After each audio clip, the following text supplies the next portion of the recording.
Bonjour à vous, enchanté de vous recevoir sur le webinaire sur la loi de finances 2022, sur les nouveautés fiscales. On va l'animer avec Sylvain Guignon fait partie du pôle épargne et qui va vous présenter un peu la loi de finances 2022. N'hésitez pas à nous poser des questions dans le chat ou dans le question-réponse. On essaiera d'y répondre. Alors, évitez les questions un peu personnelles, parce qu'on répond pas spécialement à ce genre de questions. Écoutez, on est à votre disposition. Sylvain, je te laisse la place. Merci. Donc, rebonjour à tous, comme je disais, bienvenue donc, pour ce webinaire où l'objectif est d'aller chercher les nouveautés qui concernent la fiscalité des particuliers dans la loi de finances. La loi de finances contient énormément de choses, mais ce qui nous intéresse au premier chef, c'est effectivement tout ce qui concerne la fiscalité des particuliers. Alors, donc effectivement, deux grandes parties, et non trois comme indiqué en haut. Ces nouveautés en elles-mêmes, et puis on vous a fait un point aussi sur le calendrier qui est déjà connu sur les échéances fiscales au cours de l'année. Donc on va tout de suite rentrer dans le sujet. On est allé un peu vite. Voilà, pardon. Alors effectivement, comme chaque année, le contenu de la loi de finances contient notamment tous je dirais les variables revalorisées en règle générale. On retient l'inflation. Donc là, comme vous pouvez le voir, le barème de l'impôt sur le revenu a été revalorisé de 1,4%. Et comme vous pouvez le voir, la tranche à 11% maintenant a été pérennisée depuis 3 ans, ce qui n'était pas forcément visible lorsqu'elle avait été introduite, mais ce qui maintenant est dans le texte de loi. Et là, effectivement, on parle du revenu par part après déduction pour frais ou abattement pour les retraités. Donc 1,4%. Comme vous pouvez le voir, la grande tranche d'imposition, c'est de 26 000 à 26 071 euros à 74 545, ce qui concerne quasiment 60% des contribuables français, je dirais même 80, pardon, où on est à 30%. Ensuite, effectivement, les variables secondaires, on va notamment toucher ce qu'on appelle le plafonnement du quotient familial. Pour rappel, dans la méthode de calcul de l'impôt, vous devez, si vous avez des parts supplémentaires pour des enfants, pour du veuvage ou autre chose de la sorte, vous devez calculer votre impôt de deux méthodes et retenir la méthode la plus favorable pour le fisc, puisque on parle de plafonnement du quotient familial. C'est-à-dire que un enfant ne pourra vous procurer pas plus de 1 592 euros de réduction d'impôt supplémentaire. C'est-à-dire que vous faites votre calcul d'impôt sur le revenu avec deux parts et votre calcul d'impôt avec deux parts et demie. Et vous voyez, si la différence excède 1 592, eh bien, on va retenir seulement 1 592 euros de réduction d'impôt. Alors là, effectivement, on l'a ajouté aussi pour le quart de part additionnel. Ça concerne effectivement quand il y a un enfant en garde alternée, essentiellement. Ensuite, le rattachement. Donc là, on va parler de réduction maximum. Donc on est à 6 042 euros. On devait être aux alentours de 5 959 euros de mémoire l'année dernière. Donc ça, c'est le montant qui va venir en déduction de votre revenu imposable. Donc la réduction d'impôt qui en découle sera fonction de votre tranche marginale d'imposition, comme on a pu voir sur la slide précédente. Et ensuite, vous avez les situations particulières, notamment personnes seules avec enfants à charge ou sans enfants à charge, où là, vous voyez effectivement le montant de la réduction d'impôt, il est plafonné à 3 756 euros et 951 euros lorsqu'il n'y a pas d'enfants à charge. Donc voilà, tous ces montants sont revalorisés chaque année, hein. C'est pour ça que je reviens dessus. Je n'ai pas repris les montants de l'an dernier, mais c'est des choses que vous retrouvez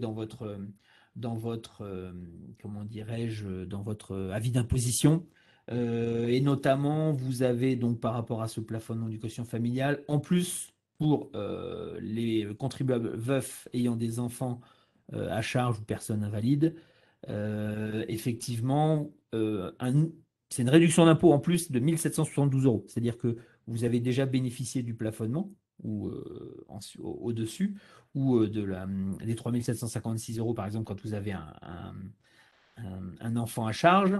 Eh bien, en plus, vous bénéficierez de 1 772 euros de réduction d'impôt. Vous le verrez, quand vous en bénéficiez, c'est dans l'avis d'imposition, c'est la page 2, juste en dessous de l'impôt calculé soumis au barème.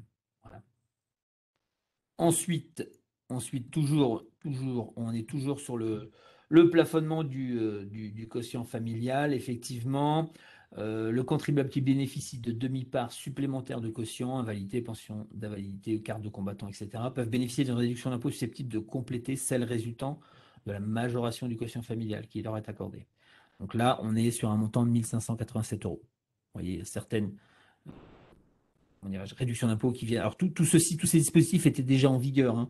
Là, dans l'idée, c'est de vous mettre les nouveaux montants pour cette année. Ensuite, le méthode de calcul de la décote qui lui avait évolué un petit peu il y a quelques temps.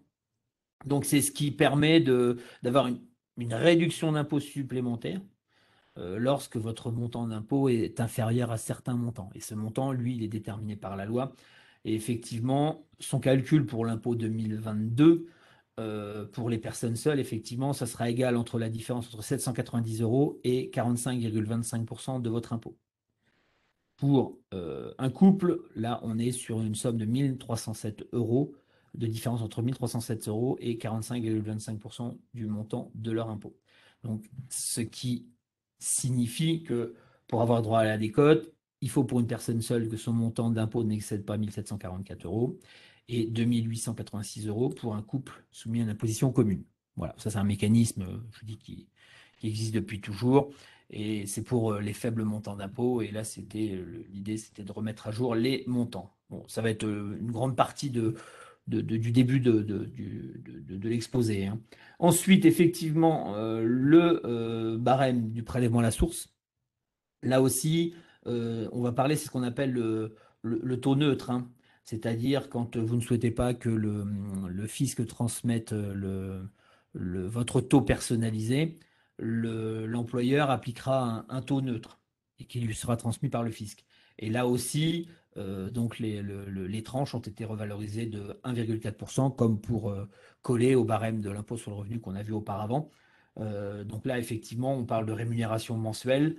Lorsque donc il est inférieur ou égal à 1 440 euros, le taux neutre est à 0%. Sachez que effectivement, ce taux neutre, lui, il est retenu par rapport à une imposition sur laquelle vous n'auriez pas d'avantages fiscaux, de crédit d'impôt, ou toutes ces choses-là de réduction d'impôt, pardon, même de déduction plutôt du revenu, puisque c'est seules les déductions du revenu imposable ont une influence sur le taux de prélèvement à la source. Les réductions et crédits d'impôt, eux, n'en ont pas. Voilà, donc vous pouvez le voir. Alors, je vous l'ai mis à titre indicatif, hein, là, et vous avez une grosse vingtaine de tranches de mémoire. Et la plus élevée, pardon, je vais trop vite, voilà, est à 43% pour une rémunération à partir de 48 967 euros. Donc, effectivement, ce barème tient compte de l'abattement des 10%. Voilà, donc sachant que ça, c'est ce qui est prélevé à la source, et comme vous avez pu le constater, donc il y a une régularisation. Je reviendrai après dans le calendrier, comment comment dirais-je, la régularisation est faite. Ensuite, les petites nouveautés, notamment sur comment dirais-je, le système du quotient. Il y a eu quelques petites restrictions qui ont été apportées, puisque une question restait en suspens quant aux modalités de prise en compte des déficits globaux ou catégoriels. Donc ça, il n'y avait pas de réponse encore de la doctrine fiscale. Donc là, maintenant, la loi de finances pour 2022 a confirmé et légalise les termes de la doctrine. Donc c'était ce qui avait été rendu par la Cour d'appel, pardon, Cour de cassation. Donc le système du quotient s'applique aux revenus exceptionnels ou différés après imputation, le cas échéant, d'un déficit catégoriel, d'un déficit global ou d'un revenu global négatif. Et là, cette mesure, effectivement, est applicable pour les revenus 2021. C'est ceux que vous déclarez en 2022. Vous le verrez qu'il y a quelques petites mesures comme ça qui s'appliquent pour les revenus 2021, mais beaucoup de choses sont applicables à partir du 1er janvier 2022, notamment sur tout ce qui est les modifications au niveau des réductions d'impôts et autres. Alors, également était apporté, puisque c'est quelque chose qui est dans l'air du temps, les transactions sur les actifs numériques et, comment dirais-je, le Bitcoin, puisque le cadre fiscal a été précisé. Donc, on le savait depuis un certain temps, c'est notamment, je dirais, pour le particulier qui fait ça occasionnellement, ça pose pas de problème. On est sur de l'imposition à la flat tax, mais jusqu'à maintenant, ce n'est pas possible de le soumettre au barème. Donc, à partir du 1er janvier 2022, vous pourrez, alors il y a une petite coquille, hein, c'est 2022, vous pourrez donc aussi soit la flat tax, soit comment dirais-je, le barème de l'impôt, sachant que ça sera une option qui sera totalement indépendante du reste. C'est-à-dire que jusqu'à maintenant, le choix du barème, c'était pour les plus-values, puisque vous pouviez encore bénéficier d'abattements importants qui vous permettaient d'avoir un taux d'imposition inférieur aux 12,8% de la flat tax. Mais si vous voulez, donc cette option au barème soumettait de facto aussi les dividendes et autres revenus enfin, qui étaient soumis à la flat tax et qui rentrent à ce moment-là dans le barème. C'était une option globale. Là, en termes d'actifs numériques, on parle d'une option spécifique uniquement pour les actifs numériques. Donc ça, c'est la petite nouveauté. Là aussi, la grande difficulté étant d'obtenir des imprimés fiscaux. Et puis effectivement, sur tous ces robots de trading et autres, on peut tomber dans ce qu'on appelle le statut professionnel. Donc c'est là où effectivement des précisions ont été apportées. Bon, je vais lire bêtement ce qui est écrit, hein, puisque c'est vraiment la substantifique moelle de la loi de finances. Donc, pour connaître le statut professionnel ou non professionnel du contribuable qui vend des actifs numériques, l'administration fiscale a précisé que pour apprécier cette condition, il convient de prendre en compte un faisceau d'indices, dont le nombre et la fréquence des opérations, leur échelonnement dans le temps, leur nature, leur nature et la technicité qu'elle requiert, la diversité des contrats souscrits, l'importance du portefeuille, l'importance du profit réalisé. Voilà. Dès lors que le gain est qualifié de professionnel, il est imposable en BNC et non plus en BIC. Donc là, c'est effectivement, alors tout ceci est assez récent. Les transactions sur actifs numériques ont fait l'objet il y a seulement 2-3 ans je dirais d'une spécificité, enfin d'un complément de la part de l'administration fiscale, puisque effectivement, bon nombre de fournisseurs de services d'actifs numériques sont à l'étranger et sont incapables de fournir pour l'instant un imprimé fiscal unique. Donc, c'est pour ça que, je dirais à la limite, pour nos clients qui veulent regarder des actifs numériques, vous avez des trackers qui vous permettent de faire ça dans les comptes titres français. Vous avez 5 trackers comment dirais-je, sur crypto-monnaies, notamment Bitcoin et Ethereum, qui sont disponibles. N'hésitez pas, si vous voulez nous les demander sur le site épargne.boursedirect.fr, on pourra vous le dire. Mais ça vous permet de rester dans un cadre fiscal complètement sécurisé. Puisque, je vous dis, pour l'instant, la grosse problématique des plateformes crypto-monnaies, c'est celle de pouvoir fournir ou pas enfin, un imprimé fiscal unique pour pouvoir vous aider dans la déclaration. Sinon, vous devez le faire vous-même à la main. Ensuite, alors, effectivement, donc là, c'était les petites précisions concernant l'imposition, la fiscalité. Et vous avez effectivement tout un tas de dispositifs de réduction d'impôt ou autres crédits d'impôt qui vont être modifiés ou qui sont prorogés. Notamment, pour ceux qui le connaissent, le dispositif COS ancien ou loué abordable qui sera transformé en réduction d'impôt. Auparavant, donc effectivement, c'était des déductions du revenu foncier, une déduction forfaitaire notamment. Et donc ce dispositif a compté de 2022, donc, mais qui concernera seulement les conventions signées avec l'ANA à compter du 1er mars 2022. Voilà, donc là, ça ne concernera pas encore forcément votre déclaration de revenus, enfin, ça ne va pas concerner votre déclaration de revenus 2022, mais c'est déjà un système applicable pour cette année si vous avez ce genre de dispositif que vous souhaitez mettre en place ou que vous allez mettre en place. Donc, et ce sera une réduction donc, qui sera calculée sur le montant du loyer brut, c'est-à-dire sans déduction des charges, avec 5 taux qui sont prévus de 15 à 65% selon les modalités de la location. Voilà. Ça, c'est modification sur un dispositif immobilier. Ensuite, comment dirais-je, le crédit d'impôt innovation. Donc là, je ne reviendrai pas. C'est un aménagement et notamment la prorogation. Je sais que ce crédit d'impôt devait cesser en 2023. Donc, il est prorogé jusqu'en 2024 et les taux sont augmentés. Là, ça peut faire l'objet, je ne sais pas si vous êtes concerné, mais c'était juste de préciser pour ceux qui ont connaissance de ce dispositif et qui l'utilisent, pardon. Ensuite, le crédit d'impôt pour l'emploi salarié à domicile. Alors, il y a eu pas mal de choses, c'est des précisions notamment. Donc, il y a une base légale de services, bien que fournis à l'extérieur du domicile, sont considérés comme étant fournis à la résidence, dès lors qu'ils sont compris dans un ensemble de services incluant les activités affectées à cette même résidence. Alors, c'est essentiellement, comme vous pouvez le voir, l'accompagnement d'enfants, de personnes âgées, de personnes handicapées ou atteintes de pathologies chroniques pour leur déplacement en dehors de leur domicile. Alors ça, c'est au cas où vous verseriez des sommes à une personne qui s'occuperait de ça, si vous voulez, hein. On est d'accord. Notamment également prestation de conduite du véhicule personnel des personnes âgées, des personnes handicapées ou atteintes de pathologies chroniques du domicile au travail, sur le lieu de vacances, pour les démarches administratives, livraison de repas à domicile, collecte et livraison de domicile de linge repassé, livraison de courses à domicile, téléassistance et vidéoassistance. Et le petit dernier que j'ai oublié, des prestations de conduite personnelle des personnes mentionnées. Vous voyez, bon, on le laissera un petit peu à part. Mais en gros, voilà, toutes ces choses qui étaient, je dirais, de facto, n'avaient pas de fondement administratif dans la doctrine. Donc, ça a été rajouté effectivement et la liste est précisée. Également, une petite précision au niveau de ces crédits d'impôt.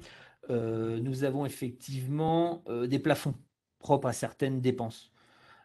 Notamment, donc là, on parle de dépenses annuelles, hein, donc 500 € par foyer fiscal, pour les dépenses relatives aux travaux de petit bricolage dit homme toute main. Voilà. Ensuite, pour ce qui est assistance informatique et Internet à domicile, 3 000 € de dépenses. Donc à chaque fois, hein, ces dépenses vous donnent un crédit d'impôt de 50%. Et le dernier, voilà, pour les interventions de petits travaux de jardinage des particuliers, on plafonne à 5 000 €. Ça, effectivement, c'est des dispositifs qui n'existaient pas auparavant, mais voilà, il y a certaines choses qui sont précisées, donc bien faire attention à toutes ces petites choses-là, parce que de toute façon, maintenant, alors je ne sais pas si vous l'avez déjà eu, mais compte tenu du fait qu'on est en mode de déclaration Internet, le fisc, vous devez garder tous vos justificatifs, et donc l'administration fiscale est susceptible tous les 3 ans de vous demander de leur envoyer tous les justificatifs pour les 3 exercices précédents. Voilà, voire tous les 4 ans. Je sais que ça se généralise de plus en plus. Et donc, ils pourraient être amenés à vous demander toutes les factures pour vérifier ce genre de petites choses. Et effectivement, ces dispositifs s'appliquent dès l'imposition des revenus perçus en 2021, pardon. Alors là, dans un premier temps, le mode de déclaration est comment dirais-je, est connu seulement au mois d'avril quand le site est ouvert.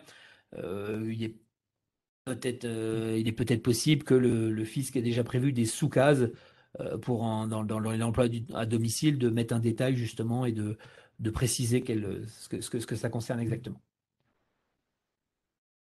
Ensuite, d'autres dispositifs prorogés. Alors, celui-là, je l'ai mis, mais bon, je ne suis pas sûr que beaucoup de monde soit concerné. Souscription au capital d'entreprise de presse. Donc, il devait s'achever au 31 décembre 2001, prorogé au 31 décembre 2024. Ça, c'est des choses qu'on rencontre assez peu souvent. C'est pour les personnes qui sont dans la profession et qui souhaitent effectivement remettre du capital dans leurs entreprises. Le dispositif Censi-Bouvard, donc qui pour lui, hein, pour le rappel, c'est l'investissement dans un logement situé dans une résidence étudiante ou pour personnes âgées handicapées qui est loué à un exploitant. Donc il permet de bénéficier d'une réduction d'impôt. Là aussi, il est prorogé d'1 an, donc jusqu'au 31 décembre 2022. Ensuite, le 2 Normandie. Alors, 2 Normandie, c'est un volet du Pinel avec des conditions, je ne les connais pas par cœur, mais pour ceux qui ont ce genre de dispositif ou qui le connaissent, là aussi, il devait prendre fin en 2022, donc il est prorogé au 31 décembre 2023. Donc là, on était encore dedans, mais on a encore, je dirais maintenant, presque 2 ans pour pouvoir bénéficier de ce dispositif. Ensuite, effectivement, comment dire, je reviens, sur les dons à certains organismes, hein, je ne sais pas si pour ceux qui font des dons, il y a 2 colonnes. Il il y a deux cases pardon, pour compléter ces dons, dont effectivement les dons à certains organismes qui bénéficient de 75%.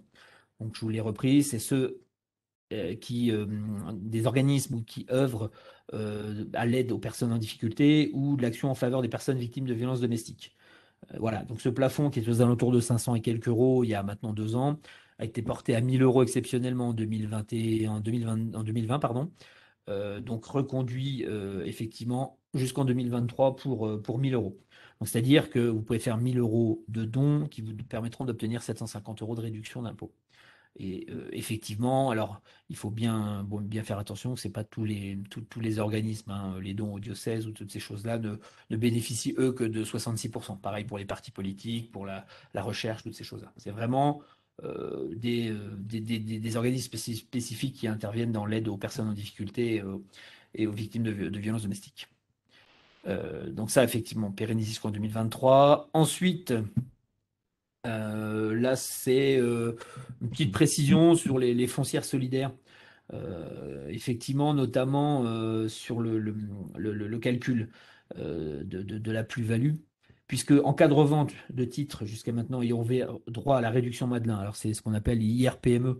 Madelin, c'est les fameux, alors 18% à l'heure actuelle, 25% lorsqu'on aura obtenu l'accord de Bruxelles. C'est pour ça que une première recommandation actuellement, c'est d'attendre pour tout ce genre de choses, sauf si il y a une date butoir, mais pour tous ces investissements PME, attendez que la Commission de Bruxelles redonne l'autorisation pour obtenir les 25% de réduction d'impôt. Ça, c'est maintenant un dispositif, ça doit faire 3 ans maintenant, effectivement, où la loi de finances indique 18, enfin, on est à 18% classiquement dans la loi de finances demande à repasser à 25%, mais compte tenu, des dispositions européennes, on est soumis à l'accord de la Commission. Donc à l'heure actuelle, pour tous ces investissements PME, pas de précipitation, puisque vous n'aurez que 18% de réduction d'impôt contre 25%. Là, dans mon cas des foncières solidaires, effectivement, ou si on prenait classiquement comment était déterminée la plus-value, on soustrayait du prix de vente le prix d'achat qui devait être net de la réduction d'impôt. Prenons, vous avez mis 100, vous avez eu 15 de réduction d'impôt, vous avez vendu 150.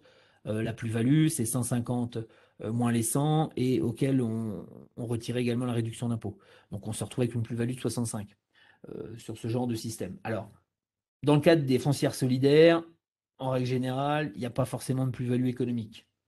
Donc, ce qui fait que vous retrouviez, en mettant 100 à récupérer 100 et à être imposé sur 15, qui était la différence avec la réduction d'impôt. Donc là, en l'occurrence, la loi de finances supprime ce mode de calcul pour les foncières solidaires. Donc, pour une foncière solidaire, ça sera comment dirais-je, le prix de vente moins le prix d'achat pour pouvoir calculer une éventuelle plus-value. Mais ce qui n'est pas, et donc en gros, ça permet de relancer l'intérêt parce que cette petite subtilité était, comment dirais-je, ne permettait pas de souscrire pleinement et de rendre attractifs ces placements foncières solidaires. Donc, ils sont assez récents, hein, on a assez peu de recul encore sur ce genre de choses. Ensuite, d'autres choses étendues, donc notamment l'exonération des libéralités consenties à des collectivités et organismes publics. Donc, dons et legs elles sont exonérées de droits. Donc ça, ce dispositif a été prorogé jusqu'au 31 décembre 2023. Non, pardon, il devait s'éteindre au 31 décembre 2023 et la loi de finances retire cette date butoir, ce qui fait que c'est un dispositif maintenant qui n'a pas de limite et qui pourrait durer indéfiniment jusqu'à ce qu'il y ait une loi de finances qui le modifie, pardon. Mais en l'occurrence, là, on n'a plus de date butoir. Ensuite, effectivement, nouveauté aussi sur le site internet, surtout autour des déclarations des successions et autres droits de donation.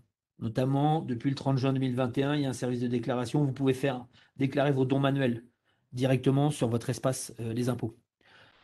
Et ça, effectivement, ça a été généralisé pour les successions, ce qui fait que à compter de 2022. Alors là, ils mettent la fin de l'année, mais je pense qu'ils interviendront assez rapidement sur le sujet.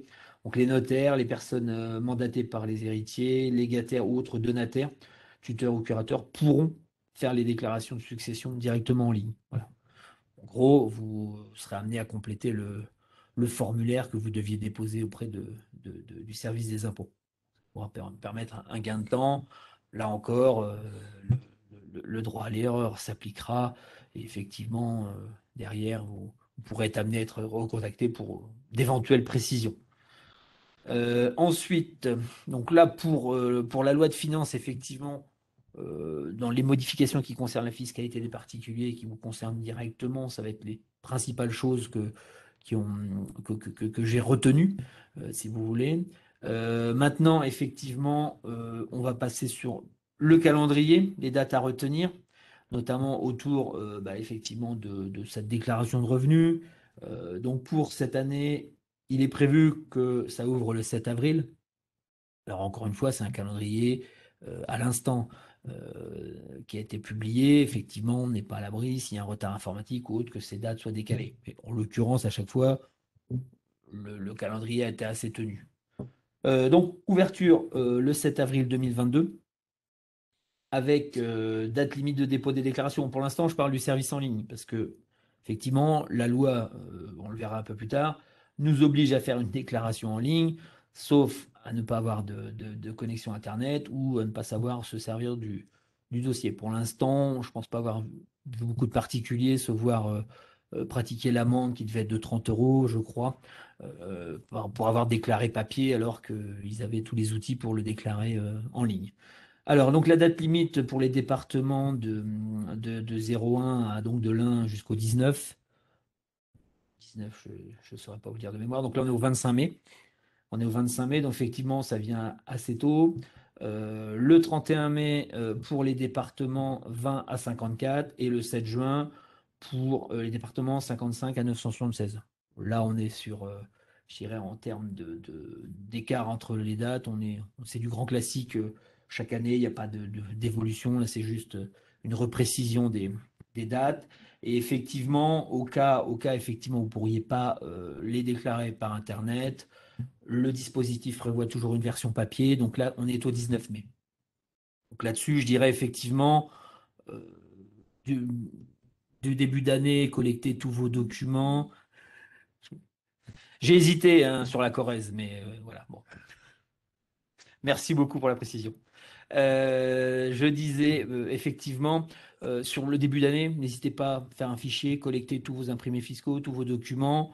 Et effectivement, alors, je sais que certains, puisque là, avril, c'est le lancement du site. Donc, c'est seulement en avril qu'on va connaître les modalités, s'il y a des nouvelles cases, s'il y a pour la déclaration.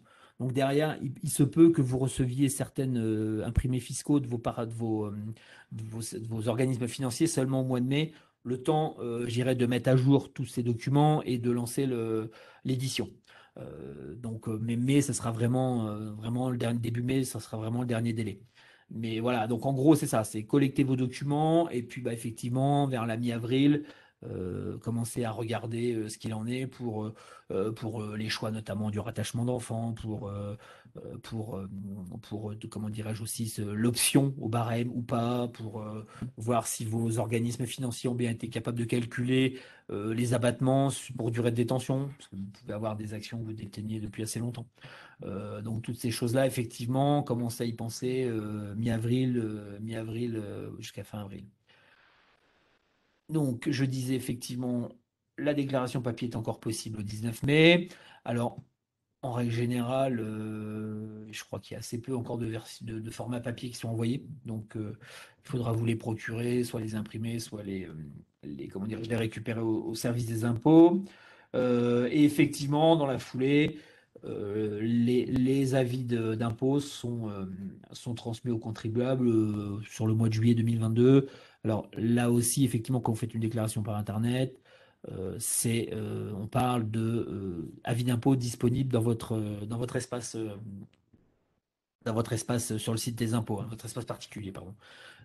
Parce qu'effectivement, les envois papier se font beaucoup plus rares et en règle générale, quand vous activez votre espace, il vous désactive l'envoi des documents papier. Donc, n'attendez pas de recevoir la 2042 au format papier parce qu'il est possible qu'elle n'arrive jamais. justement au titre de la fin du papier dans toutes ces déclarations. Ensuite, sur comment dirais-je, les dates suivantes à retenir, et notamment enfin, vous avez pu le constater, mais bon, je préfère vous le repréciser. Donc, le prélèvement à la source qui est en vigueur depuis le 1er janvier 2019. L'impôt est directement prélevé. Et voilà, effectivement, donc en début d'année, et ce jusqu'au 31 juillet, c'est le taux qui reflète la situation N-2. Donc là, en 2022, ça sera le taux par rapport à vos revenus de 2020, puisque 2021 ne seront connus qu'à partir de mai. Et à ce moment-là, ils pourront mettre à jour le taux au mois d'août seulement 2022. Donc c'est pour ça que si vous devez avoir des à-coups de revenus ou autres, je vous invite à vous connecter sur le site des impôts, puisque vous avez la possibilité de modifier et de gérer votre prélèvement à la source.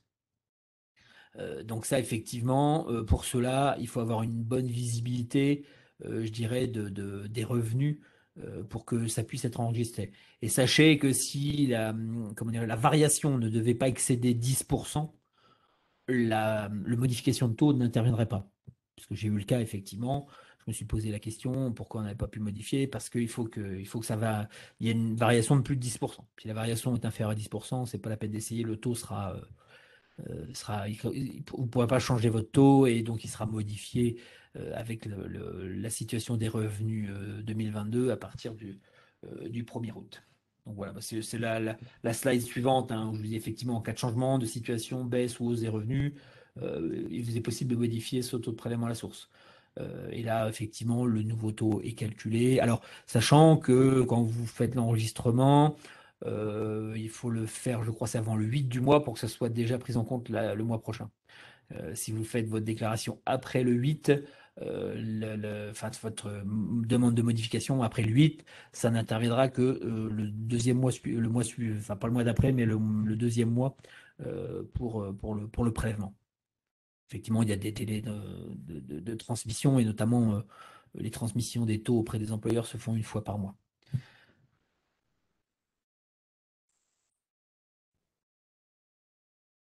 Ensuite, effectivement, alors, je ne sais pas si tout le monde a pu le constater encore, ou lorsque vous avez trop payé d'impôts ou pas assez, effectivement, à ce moment-là, il va y avoir ce qu'on appelle une régularisation. Donc, lorsque vous avez payé trop d'impôts, c'est-à-dire, bon là c'est le cas en règle générale quand vous utilisez des dispositifs, des défiscalisations, des crédits d'impôt, ou que vous avez des frais de garde d'enfants ou de l'emploi à domicile, là effectivement, toutes ces réductions d'impôts là ne sont pas prises en compte. Donc, effectivement, de par votre déclaration que vous faites au mois de mai, le fisc en a connaissance et par rapport à ce que vous avez versé, il va vous rembourser comment dirais-je, ce que vous avez trop payé.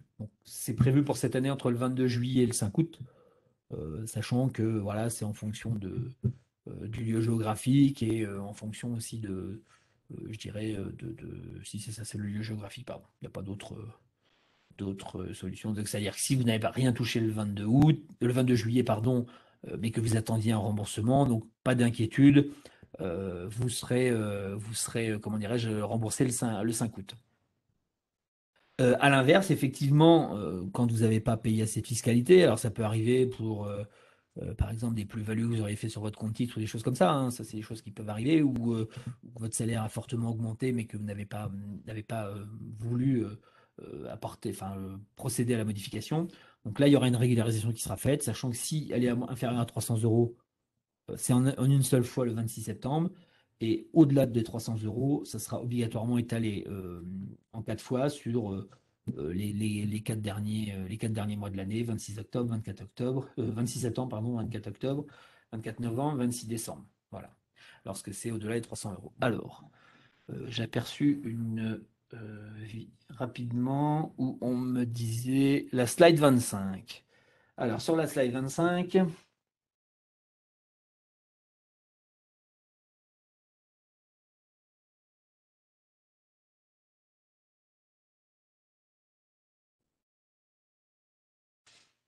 alors oui, quand on parle, effectivement, c'est toujours, on parle déclaration de revenus 2022 sur les revenus de 2021. Donc là, c'est ce que je disais effectivement, que là, au mois de juillet, le taux qui sera appliqué, c'est le taux issu de votre déclaration 2021, c'est-à-dire vos revenus de 2020, appliqués sur des revenus de 2022. Vous voyez, il y a toujours un décalage, effectivement, de 2 ans sur les 7 premiers mois de l'année et d'un an seulement sur la dernière, à partir du 1er août. Puisque c'est à partir du 1er août où comment dire, votre avis d'imposition aura été établi et votre nouveau taux sera connu. Donc là, effectivement, dans ce cas-là, vos revenus 2022 subiront le prélèvement sur les bases de vos revenus 2021, sauf à ce que vous ayez effectivement demandé des modifications. Je dis ça sur le site, c'est vraiment, je dirais, là, c'est laisser libre cours c'est vous qui décidez si vous voulez mettre à jour ou pas ce taux, si vous voulez faire la demande, sachant qu'effectivement, le principe de base, c'est on est sur le taux N-2 les 7 premiers mois de l'année et sur le taux N-1 sur la fin d'année. C'est pour ça que si vraiment il y a des grosses variations, l'idée c'est de les enregistrer, notamment à la baisse, c'est de les enregistrer le plus rapidement possible pour éviter que vous ayez trop de prélèvements. Voilà, je ne sais pas si j'étais assez clair. Voilà, c'est toujours voilà, déclaration 2022 sur le revenu 2021. Toujours avoir ce fait qu'on est toujours en décalé d'une année. Alors, ensuite, effectivement, donc là, je l'avais indiqué sur le trop-plein ou le pas assez payé, le trop payé ou le pas assez payé, effectivement. Et ensuite, sur les autres dates, on sait essentiellement, on va refaire comment dirais-je, la taxe foncière, hein, toujours, hein, tout propriétaire ou usufruitier d'un bien, donc qui est concerné par la taxe foncière, qui est un impôt local. Et donc, les avis de taxe foncière seront à disposition en ligne à partir du 22 août. Là aussi, effectivement, je ne saurais vous expliquer pourquoi vous l'avez le 22 ou pourquoi vous l'avez le 1er septembre.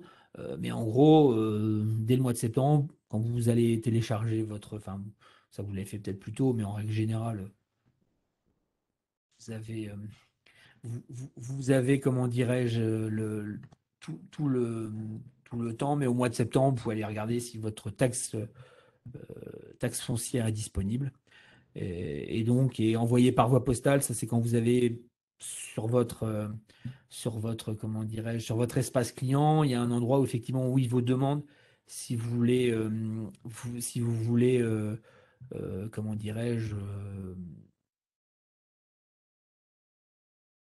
recevoir papier, pardon. Voilà, il y a bien toujours préciser, parce que effectivement, si vous l'avez décoché, bah, vous ne la recevrez pas papier. Donc, mais vous pouvez la télécharger. Et donc, effectivement, ensuite, vous avez jusqu'au 13 octobre pour la régler. Voilà, sachant que vous avez tout un tas de moyens de paiement dématérialisés, hein. Si vous avez passé cette date, ne paniquez pas, vous pouvez toujours la payer en ligne jusqu'au 19 octobre. Vous avez 6 jours de plus. Mais en l'occurrence, si vous êtes mensualisé, vous n'avez pas de problème, pas de problème particulier. Alors, j'ai juste une question que je viens de voir passer par hasard. Pour l'instant, le fisc français n'accepte pas les paiements en crypto-monnaie. Voilà. Ensuite, effectivement, alors, je ne sais pas si vous êtes tous concernés. Ah non, ça ne veut pas marcher. Voilà, non. Taxe d'habitation. Effectivement, bon, elle est toujours en réforme, hein. La réforme n'est toujours pas terminée, puisque c'est seulement en 2023 que la taxe d'habitation va disparaître, et que donc pour 2022, donc il va rester seulement environ 20% des foyers qui la régleront à hauteur de seulement 65%, sachant que vous recevez toujours un avis de taxe d'habitation, mais qui prend l'appellation maintenant. euh, je sais plus, c'est la redevance télé, mais il y a un nom technique, comme il appelle, voilà, le public audiovisuel. Donc, vous avez toujours un avis quand même qui vous indique de régler 138 ou 140 euros, je ne sais plus où est-ce qu'on en est du montant de la redevance télé, mais voilà, en règle générale, elle est revalorisée d'un euro tous les ans. Mais sachez qu'effectivement, elle subsiste, même si la taxe d'habitation a disparu, et effectivement, elle figurait sur cette taxe, sur cet avis de taxe. Donc c'est pour ça qu'il y a toujours un avis de taxe d'habitation, mais qui s'est transformé en avis de redevance audiovisuelle. Voilà. Et là, effectivement, donc les délais de paiement, qui seront effectivement du 15. Alors, elle est disponible à partir du 1er octobre, pardon. Donc, pour un paiement 15 novembre 2022, quand vous payez en non dématérialisé, et 21 novembre 2022 pour un paiement dématérialisé. Voilà pour je dirais, la grande majorité des choses que je voulais partager avec vous sur cette loi de finances, sur les nouveautés fiscales. Pour le reste, je dirais, il n'y a pas eu de modification. Après, on saura effectivement quand on aura le accès comment dirais-je, au site des impôts, s'il y a des changements fondamentaux dans les modes de déclaration. Mais voilà, c'est toujours à la marge, c'est toujours quand il y a des nouvelles petites cases de rajouter. Mais tout ceci reste assez bien, je dirais assez simple. Bon, je sais que moi j'ai l'habitude de le faire, mais bon, le truc, c'est toujours, si vous, comment dirais-je, si vous avez confiance en vous, si vous ne paniquez pas avec l'informatique, c'est assez simple. Voilà. Alors, on va maintenant effectivement regarder ce qu'il en est des questions, et voir si alors, tout était assez clair, bon, sachant que je vous dis, il y a sur un certain dispositif. Alors, là, j'en ai une première. Donc, effectivement, loi Madelin. Loi Madelin, alors, oui, ou dispositif IRPME. Effectivement, ce que je disais tout à l'heure, c'est qu'actuellement, le taux n'est pas de 25%. On a tous les ans, depuis que le taux est tombé à 18%, donc maintenant ça fait 3 ans, il y a une volonté de le repasser à 25%. Mais malheureusement, on est sur des aides publiques sur ce genre de choses, donc on découle de la réglementation européenne. Et notamment, effectivement, il faut que la Commission européenne donne son accord pour obtenir le passage du taux de 18 à 25%. Donc ça, c'est effectivement quelque chose qu'on a vu les 2 dernières années. Mais effectivement, il y a toujours un temps d'attente qui est assez raccourci, puisque la première année, on a dû avoir donc ça c'était en 2020, autour du 26 juin, l'accord, et l'an dernier, il a dû intervenir au niveau du 9 mars. Donc, selon toute vraisemblance, on pourrait aussi envisager comment dirais-je, comment dirais-je, que l'accord intervienne également début mars, mais ce qui veut dire qu'actuellement, si vous deviez faire un investissement PME, vous n'auriez que 18% de réduction d'impôt. Je ne sais pas si de mémoire, si vous vous rappelez, ou si vous avez votre 2042 sous les yeux, regardez bien, pour l'année dernière, vous avez effectivement 2 cases, une avant et après la date du 9 mars. Alors, j'ai plus la certitude exacte entre le 9 mars et le 9 mai, mais je crois savoir que c'est le 9 mars. Mais en l'occurrence, à l'heure actuelle, n'ayant pas eu l'accord de Bruxelles, on est sur du 18%. Et le taux passera à 25% seulement, effectivement, quand cet accord sera intervenu. C'est pour ça que je vous disais, s'il n'y a pas de date butoir, s'il n'y a pas l'idée, c'est d'attendre d'avoir ces 25% pour pouvoir investir dans les PME. Voilà en ce qui concerne ce taux. J'espère que c'est assez clair. Alors, on parle de PME, effectivement. Alors, nous qui avons l'habitude de faire des fonds communs de placement, des FIP, FCPI, vous avez notamment tout ce qui est autour du FIP Corse et du FIP Outre-mer, où là, oui, le taux de 30% est toujours en vigueur, puisque ça a coïncidé, je dirais, quand le fisc a voulu faire passer pour les PME et notamment les FIP Corse de 18 à 25%, ça a coïncidé avec la baisse du taux de 38 à 30% pour les FIP Corse et Outre-mer. Donc, mais ce qui fait que ce taux, pour le repasser à 25, il n'y a pas de souci, mais pour le 30%, lui, il est entériné. Donc, actuellement, si vous voulez faire de la défis via des FIP et des FCPI, vous avez seulement 18% sur les produits traditionnels, et le FIP Corse et le FIP Outre-mer, eux, donnent les 30% tout au long de l'année, comme en fin d'année. Il n'y aura pas de modification sur le taux. Ensuite, alors, sur le chat. Alors, l'abattement de 65% sur la taxe d'habitation, non, c'est automatique, hein. Tout est calculé automatique. Ça, on applique la loi. J'ai plus en tête mon avis de taxe d'habitation, mais vous le verrez en page 2 sur la base. Je ne sais plus trop comment ça se. Si vous avez une minute, je peux regarder. Mais non, non, ça, ce genre de choses est appliqué automatiquement par le fisc, hein. Et puis de toute façon, l'exonération, c'est en condition des revenus. Donc effectivement, ceux qui rentraient, qui étaient éligibles à, à ces exonérations de taxes d'habitation, bah, effectivement, n'ont retrouvé que la redevance télé à payer dans leur avis qui tombait au moment de la taxe d'habitation.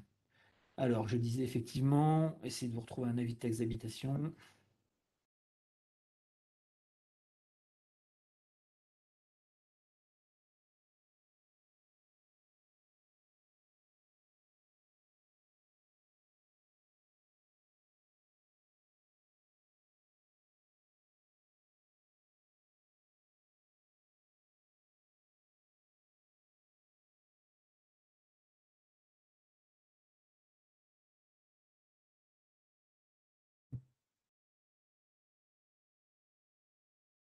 Si vous avez d'autres questions, n'hésitez pas encore à nous poser ça sur le chat. Vous avez effectivement, là j'ai retrouvé un avis de taxe d'habitation. Le dégrèvement, vous le retrouvez à la page 2, ou effectivement sur le tableau de calcul, sur la partie droite, juste en dessous des frais de gestion, puisque vous avez la première partie du tableau qui sert au calcul de la taxe d'habitation. Ensuite, vous avez les frais de gestion, et ensuite, effectivement, là vous retrouvez dégrèvement, taxe d'habitation. Et là, ils vous remettent le montant qui est calculé, vous retrouvez le taux de l'allègement, vous avez le tableau qui l'explique. Donc c'est automatiquement calculé. Et effectivement, c'est toujours sous condition de revenu. Donc là, le fisc ne peut pas se tromper, hein, il a toutes les informations, il a tout à sa disposition pour pouvoir pratiquer ces dégrèvements. Voilà. Alors, on va remonter un peu plus haut sur les questions. Alors, bon, là, c'est plus des questions, mais oui, ça, c'est générique. Sur l'article 83, effectivement, donc c'est ce qu'on appelle un système de retraite enfin, supplémentaire, pardon, retraite supplémentaire. Donc là, effectivement, on les déclare au moment de la déclaration, mais ils ne seront pas déduits de votre revenu imposable. C'est juste le fait de les déclarer dans votre, dans votre avis, enfin, dans votre déclaration de revenus, c'est que ces sommes bénéficient donc pour vous davantage. Donc elles doivent être défalquées des plafonds d'épargne retraite. Et pour que vos plafonds d'épargne retraite qui sont indiqués sur votre avis d'imposition reflètent la réalité, il faut effectivement procéder à la déclaration de tous ces montants. Mais en aucun cas, ces montants ne vous apportent de réduction d'impôt. Et il y a notamment les trois grands montants qui comptent. Donc, c'est effectivement les versements volontaires et de l'employeur sur un article 83. Vous avez aussi l'abondement PERCO, pardon. Si vous bénéficiez d'un PERCO dans votre entreprise et que votre entreprise abonde votre versement, mettons à 100%, mettez 1000 euros, la société met 1000 euros, ben ces 1000 euros, vous devez les déclarer pour que votre plafond soit réduit d'autant. C'est-à-dire que, effectivement, ça c'est compte tenu du fait des avantages fiscaux. Et il y a aussi depuis peu la monétisation du compte épargne-temps dans le PERCO. Puisqu'effectivement, on peut verser sur le PERCO jusqu'à 10 jours qui auraient été épargnés dans un compte épargne-temps. Donc là aussi, c'est des montants qui viennent, je dirais, réduire votre plafond de versement déductible. C'est-à-dire que effectivement, vos versements, alors les versements épargne-retraite en tant qu'individu, c'est à travers notamment un PER voire PERP si vous en disposez encore, tous ces anciens dispositifs sur lesquels effectivement vous étiez plafonné à 10% de votre revenu imposable. Alors, je regarde. Alors, sur le dispositif Pinel, je vous avouerai que je n'ai pas forcément rentré dans les détails. C'est des dispositifs immobiliers, j'ai juste mis les principales choses importantes. Sur les dispositifs en eux-mêmes, c'est très compliqué. Voilà, on aurait pu passer une demi-heure et ça n'aurait pas forcément je dirais, d'intérêt, d'autant plus que vous avouerez que sur ce genre de dispositif, vous trouvez, euh, notamment sachant que enfin, les Français ont beaucoup d'immobilier, il y a des dispositifs financiers de défiscalisation qui sont beaucoup plus efficaces que le Pinel, hein. Mais je vous dis encore une fois, là, c'est vraiment nous autour de Bourse Direct, c'est d'apporter notamment effectivement toute l'analyse et comment dirais-je, ce qui vous concerne en matière d'actifs financiers. Voilà, sur l'immobilier, là, on manque de compétences et je vous dis, c'est des dispositifs qui sont vraiment définis par la loi de A jusqu'à Z et effectivement, si vous sortez du cadre, c'est des cadres plutôt assez complexes. Ensuite,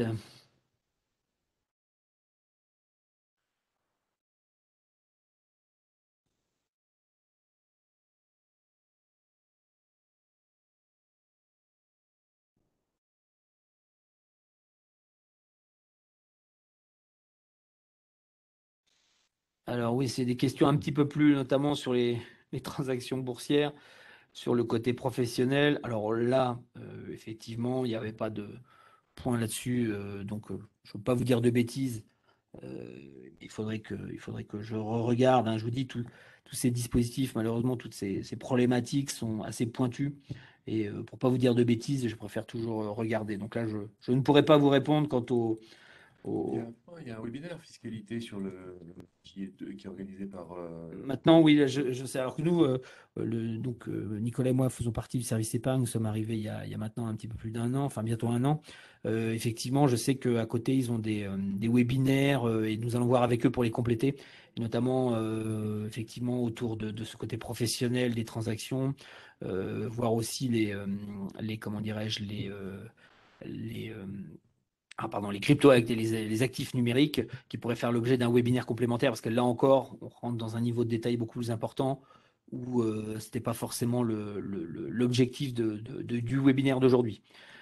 Ensuite, oui, non, alors j'ai parlé de tracker sur le Bitcoin. Non, dans l'idée, effectivement, actuellement, la grosse problématique de tous ces actifs numériques, c'est des plateformes étrangères qui ne sont pas familiarisées avec l'imprimé fiscal unique.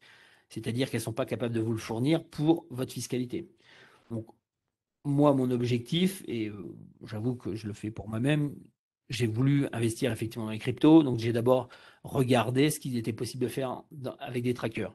Et notamment, parce que là, les trackers, ça reste un produit de bourse que vous pouvez acheter chez Bourse Direct et, euh, et qui effectivement, au niveau de la fiscalité, quand vous les achetez, vous les vendez, vous les achetez, vous les vendez, effectivement, ça, nos amis de Bourse Direct, enfin Bourse Direct, pardon, notamment le service fiscal, lui est capable de vous sortir votre résultat. Et notamment, alors c'est VBTC, le ticker du tracker Bitcoin, et il y a VETH pour le tracker Ethereum. Voilà, c'est une boîte allemande qui fait ça, Vanek, qui est reconnue sur le sujet. Vous pouvez aller sur leur site, ça s'écrit VANECK. Vous tapez Vanek ETF et vous allez trouver le site assez rapidement et vous allez voir, ils sont même cotés à Paris, donc il n'y a pas forcément besoin d'aller sur des places, notamment la Hollande ou l'Allemagne. Donc voilà, vous pouvez acheter à partir de 99 centimes l'ordre sur ce genre de choses et vous n'avez pas de problématique comment dirais-je, de déterminer vous-même votre plus-value et vous pouvez avoir cette exposition aux crypto-monnaies, sachant qu'on est sur un produit de bourse, donc tracker, qui va donc suivre la performance. Alors avec des frais, hein, vous allez voir, il y a peut-être des frais un petit peu supérieurs à des trackers traditionnels, hein, mais voilà, si on est sur vraiment des actifs assez spéculatifs, donc quand vous avez 1% de frais ou 2%, c'est assez relatif. Maintenant, effectivement, c'est des produits qui vous permettent de ne pas perdre au-delà de votre mise et ou de vous faire siphonner vos comptes, enfin vos crypto-monnaies sur la plateforme, quoi. Voilà. Bon, je ne vais pas rentrer plus dans le détail, je vous dis, tout ceci pourrait faire l'objet euh, de, de- de- de- d'un webinaire complémentaire. Alors, y a-t-il une tolérance en cas d'erreur sur une modification de taux à la baisse notamment? Alors, vous avez toujours le droit à l'erreur.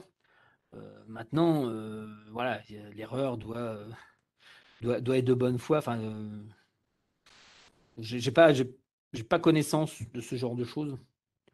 Donc, mais dans l'idée, c'est toujours de coller à la réalité. Et effectivement, si vous avez, et le truc, c'est que vous pouvez le changer à tout moment dans l'année. Si vous le changez en début d'année et que vous êtes trompé, n'hésitez pas à refaire une modification à la suite, hein. De toute façon, à partir du moment, l'idée, c'est de refléter la réalité. Donc, à tout moment dans l'année, vous pouvez faire la modification de votre taux. Euh, Sachant qu'effectivement, s'il y a survenance d'un événement, bon, le fisc comprendra très bien, effectivement, et pourra tolérer ce genre de problématique. Ensuite,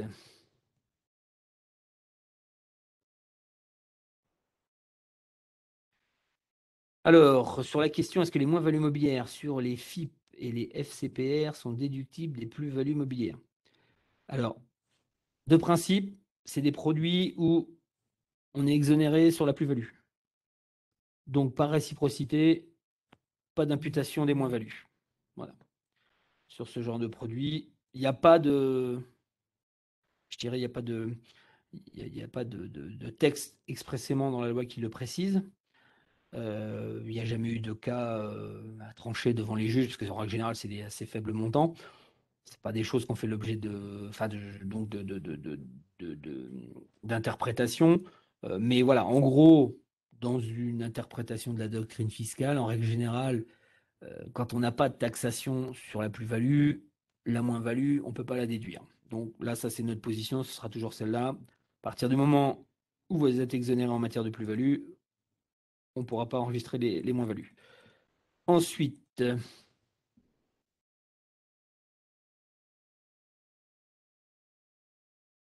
alors non, non, alors là oui, j'ai une question actif numérique à part Bitcoin, c'est la bourse. Non, non, pas du tout, hein. Quand on parle d'actifs numériques, c'est vraiment tout ce qui est crypto-monnaie, hein. La bourse, c'est des valeurs mobilières, hein, ça c'est traditionnel, bien connu, et tous nos organismes financiers, eux, sont capables de vous sortir toute la fiscalité, qu'elle soit, enfin, les données pour remplir votre déclaration, que ce soit les dividendes, que ce soit les plus-values. Voilà, non, non, actif numérique, c'est bien crypto-monnaie que vous achetez sur des plateformes du type Binance, du type Kraken, ou toutes ces choses-là, hein.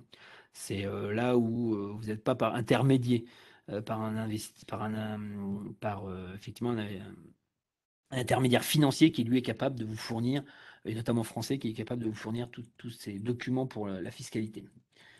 Ensuite, est-ce que j'ai d'autres questions? A priori, tout est bon.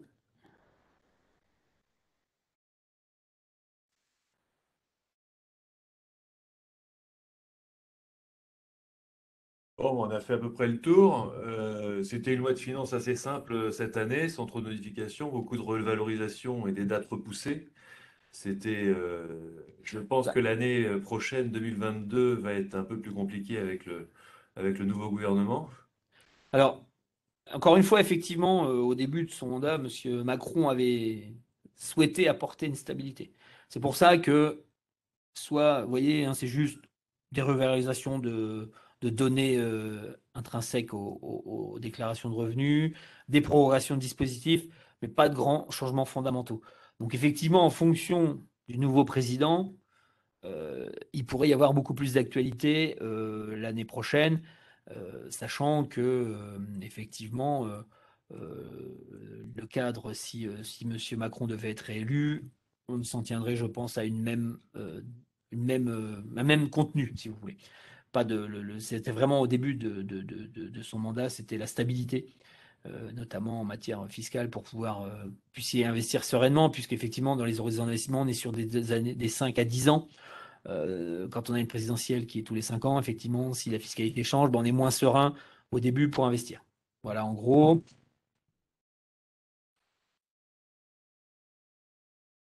Voilà, je vois pas d'autres questions. Merci beaucoup pour votre écoute. Alors, j'espère avoir été assez clair. Encore une fois, je vous ai dit, c'était vraiment vous présenter les dispositifs et autres modifications qui concernaient les particuliers. On ne sera pas amené à faire de conseils particuliers dans ce genre de présentation, hein. On est vraiment là sur une présentation générale. Une petite chose, effectivement, comme je vous ai dit, effectivement, pour votre déclaration, sur la fiscalité, si vous souhaitez, comment dirais-je, procéder à des réductions d'impôts, à des investissements financiers notamment, n'hésitez pas à nous contacter, hein. Vous retrouvez nos coordonnées sur le site épargne.boursedirect.fr.